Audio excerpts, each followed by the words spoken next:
এই যে পুলিশগুলো দাঁড়িয়ে আছে যে আপনারা নবান্নর দিকে যান কিনা, আমি ঢুকে পড়ি কিনা, লক্ষ্য রাখছি এরা সব হাফ বেতন পায়, অর্ধেক বেতন পায়। ওটা ভারতবর্ষে সেভেন্থ পে কমিশন হয়ে গেছে। যাকে পাহারা দেন সেই মমতা ব্যানার্জি আপনাদের সিক্স পে কমিশন 15 সালে তৈরি করেছিল। 2020 পয়লা জানুয়ারি দিয়ে বাদ দিয়ে এরিয়ার বাদ দিয়ে সামান্য অর্থ দিয়েছে। গোটা ভারতবর্ষে সেভেন্থ পে কমিশন কমপ্লিট করে 8 পে কমিশন হয়েছে। আপনারা এগুলো ভাবুন, বাড়িতে গিয়ে হিসাব করবেন। বাড়ির লোকেদেরকে বাচ্চাকে পড়াতে গেলে 10,000 টাকা মিনিমাম ভালো স্কুলে খরচ হয়।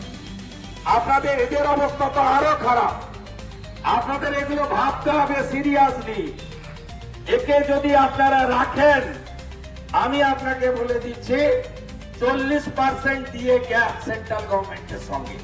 একে রাখুন আপনারা। যদি রাখেন এই গ্যাপ বাড়তেই থাকবে, আপনি বাড়িতে ফাঁকা পকেটে যাবেন।